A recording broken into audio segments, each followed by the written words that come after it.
Assalamualaikum warahmatullahi wabarakatuh.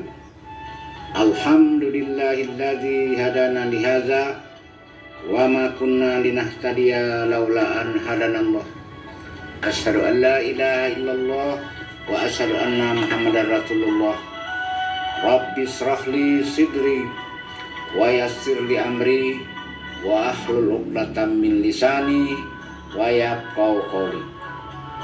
Para pencinta hukum adat Nurjami yang saya hormati, para calon pimpinan Tanah Sebingkah Payung Sekati Aik Setitik Telaga Rahmat, Pucuk Jambi 9 Lurah, Pucuk Jambi 9 macam hukum adat, Pucuk Jambi 9 rahasia yang dilindungkan oleh Allah Subhanahu wa Ta'ala. Kurang lebih pada tahun 1325 sampai 30 Masehi, di Sungai Tenang yang waktu itu masih bernama Sampai Rendah, hidup seorang pamuncak yang dulu sekarang yang terakhir disebut Pasirah, yang disebut dengan Sigindo Ali Bisai, yang berasal dari Damasraya, keturunan berkerabat keturunan dengan Raja Melayu yang disebut dengan Serimat Trai Deke Raja Mauli Busana Mawarmadewa. Kisahnya telah silah kedatangannya ke Sungai Tenang telah saya paparkan di beberapa bagian lain. Nah, Sigindo Ali Bisai ini kawin dengan Putih Rinduwati di Kota Tapus, dan Putih Rinduwati ini adalah anak dari Sultan Sri Marajo Batu, berasal dari Majapahit Mataram. Nah, gitu. Dari perkawinan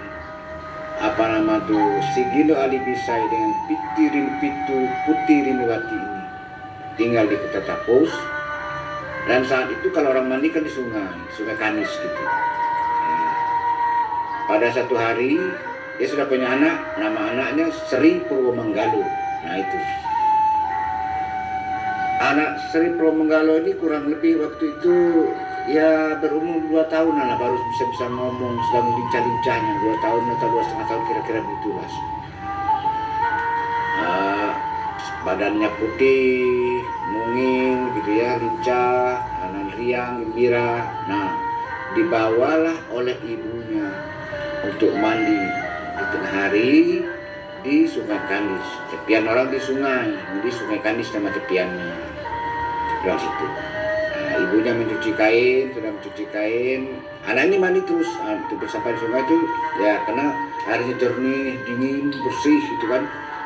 Batu-batuan banyak, anak-anaknya kadang-kadang menghanyutkan diri dikit-dikit di pinggir-pinggir gitu kan. Ada yang tepat, ada yang tenang, tidak terlalu deras di pinggir-pinggir itu, yang dangkal-dangkal itu anak-anak itu main dari situ. Tidak diperhatikan oleh ibunya, oleh Putih Rinduwati ini. Dia tidak memperhatikan anaknya mandi itu. Dia tetap saja mencuci kain, lalu dia mandi, lalu dia ganti kain, baru dia kumpulkan kain, barulah dia mengajak anaknya untuk pulang ke rumah. Ya maklum dulu anak-anak sebesar 2-3 tahun itu telanjang aja, belum ada kain. Orang kampung apalagi zaman itu kain mana ada, susah dari kain jangkat zaman itu. Nah, dan saya masih kecil pun bisa merasakan itu, melihat teman-teman atau kita sendiri pernah merasakan kalau kecil itu ya, paling baju celana itu 1 lembar aja, yang kotor cuci, kadang-kadang itu hari panas dipungut gas batu, lalu pakai lagi, kira-kira gitulah. Nah, ketika dia mau mengajak anaknya pulang ke rumah, dilihatnya anaknya 2 orang, jadi persis sama anaknya ini dengan ada 2 orang yang sama besarnya, sama bentuknya, berambutnya sama panjang, sehingga tidak bisa membedakan yang mana anak dia yang bernama Sri Purwomanggalo. Ketika dipanggil, Sri Purwomanggalo, nyaut keduluan. bingung dia. Nah, lalu dia tidak juga bisa mengatakan yang mana yang pendatang, yang mana yang anak kandungnya, tidak bisa dia. Akhirnya dengan hati yang galau bertanya-tanya itu, Putri Renoiti ini membawa Sri Purwomanggalo ini yang setelah dua orang waktu itu bersama kawannya yang tidak bisa membedakan yang mana yang Purwomanggalo, dibawanya ke rumah, itulah. Nah, sampai ke rumah, lalu diberitahunya lah suaminya si Gendok Alibisai. Si Gendok Alibisai pun melihat anak ini, loh, semua heran, dipanggil yang mana yang Sri Purwomanggalo, semuanya jauh sama aja. Dan mereka tidak bisa membedakan juga yang mana anak kandungnya, yang mana anak dia. Rambutnya sama panjang, giginya sama bagus, mukanya pertama. Pendek kata tidak ada perbedaan. Secara mata telanjang tidak bisa membedakan. Maka orang pernah berdatangan, malam siang hari gitu. Dia mandi zuhur di sana, kira-kira jam 2 baru balik ke rumah. Nah, lalu pada orang kampung itu dan sekitar kampung itu datanglah sana, malah orang-orang sekitar desa lain itu juga datang sore-sore hari melihatnya. Aneh, kejadian yang sangat aneh waktu itu. Nah, lalu tidak habis akal si Gendok Alibisai ini. Lalu mulailah dia membuat semacam siasat. Lalu diajaknya lah anaknya itu makan, sidang telah makan. Disuruhnya, makanlah kamu berdua ini. Lalu dilihatnya, salah satu anak ini mengajaknya makan. Ayo kita makan, kamu sekali inilah makan di rumah saya, sekali ini baru makan di rumah saya. Itu ditandainya anak ini. Lalu yang lain, yang satu menjawab, nah, ayo makanlah kamu, saya dah biasa makan nasi seperti ini. Nah, itu ditandai itu. Jadi anak yang ajak makan ditandai, yang menolak makan ditandai. Nah, setelah itu dikasihnya baju, pakaian. Nah, pakaian cuma satu style gitu kan. Nah, ada baju, ada dapat baju, ada dapat celana gitu. Nah, lalu suruh pakai baju. Lalu yang satu mengatakan pakailah kamu baju, pakailah kamu celana. Nah, yang sama mengatakan, yuk pakailah baju, katanya, kata yang satu. Kamu pakai baju sampai celana. Lalu yang satu mengatakan, sudahlah, pakailah saja kamu. Kamu saya sudah biasa tidak pakai celana baju, tidak pakai celana. Itu tandainya. Jadi anak yang mengajak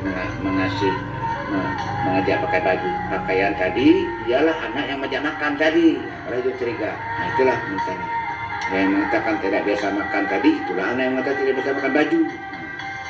Lalu pada malam mau tidur kita senyalah selimut hanya selembar. Nah, lalu ini selimut selembar. Jadi untuk berdua tidak bisa, tapi untuk satu orang bisa. Nah, lalu oleh si Gendok Alibisai diperhatikannya. Lalu anak yang satu mengatakan, ayo pakai aja kamu selimut.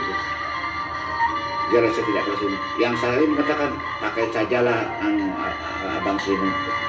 Saya dah biasa, tidak pakai selimut. Nah, lalu yang menyuruh tadi itu tandai. Jadi akhirnya dipakai oleh orang yang mengajak menyuruh pakai selimut tadi, dipakai. Lalu anak itu tidur. Lalu anak tidur itu diguntingnya rambutnya, dekat ubun-ubun itu digunting. Nah, dipotongnya rambutnya ketika anak itu tidur, supaya untuk menandaikan anak inilah yang mengajak pakai selimut, anak inilah yang mengajak temannya makan, anak inilah yang mengajak temannya berpakaian tadi. Nah, nah, setelah hari pagi, nah barulah si Gendok Alibisai mengatakan, nah kamu ini yang bernama Sri Purwomanggalo, dan yang satu ini kamu saya beri nama Kartodiro. Kamu ini baru datang, kamu ini bersaudara. Nah, itulah ceritanya. Maka Sri Purwomanggalo itu dibuatlah oleh si Gendok Alibisai jambul dan gombak di kepalanya. Sedangkan yang Kartodiro tidak diberi jambul, tidak diberi gombak. Nah, itu aja. Nah, ini jadi mulai saat itulah asal gombak dan jambul yang ada di Sungai Kenang sampai untuk membedakan anak dewa dengan anak kandung. Nah, itu. Jadi kalau di zaman itu, kalau anak laki-laki tidak bergombak, tidak berjanggul, itu dianggap anak dewa. Nah, jadi orang membiasakan diri, anak yang kecil itu dikasih gombak, dikasih janggul. Nah, itu yang ini.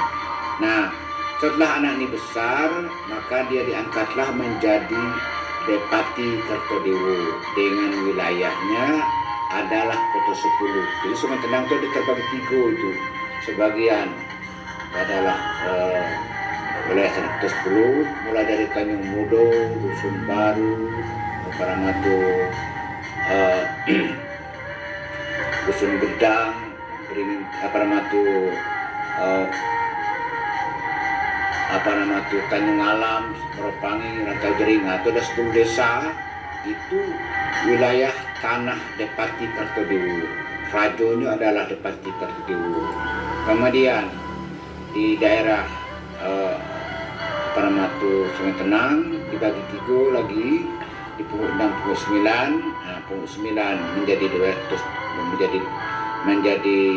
wilayah Kota 9, yaitu daerah Mora Mendras, Bogor Pungu, Ronapelon sampai ke Kota Pau, untuk segala macam itu. Kemudian ada lagi yang disebut dengan Pungut 6, Rantau Suli,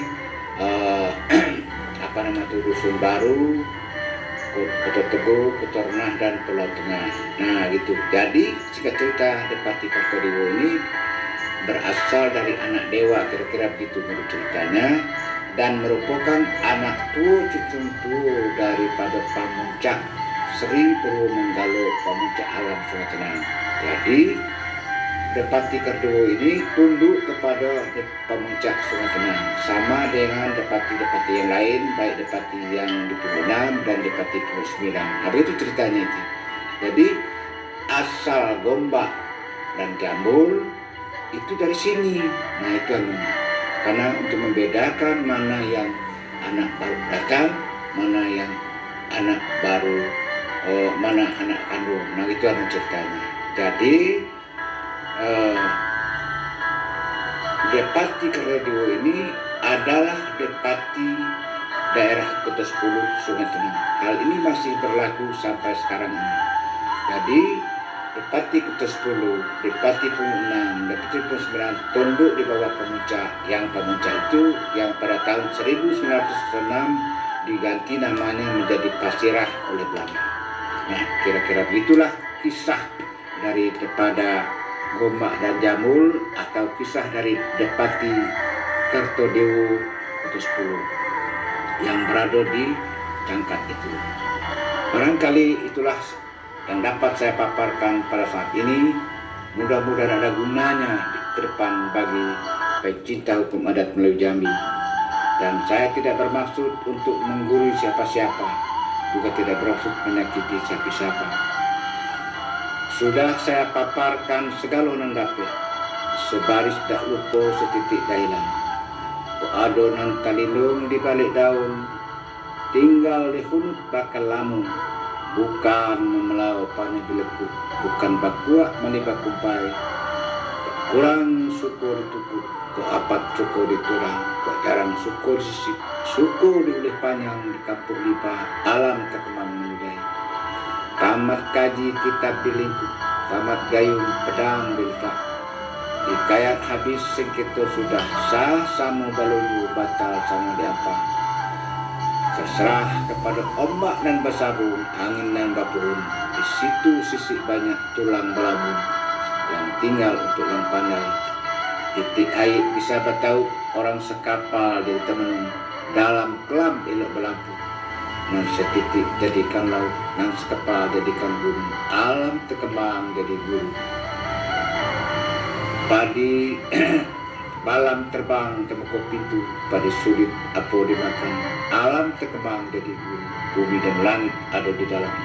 Yang benar dari Allah yang Maha Kuasa, yang salah dari saya saya akhiri dengan Assalamualaikum warahmatullahi wabarakatuh.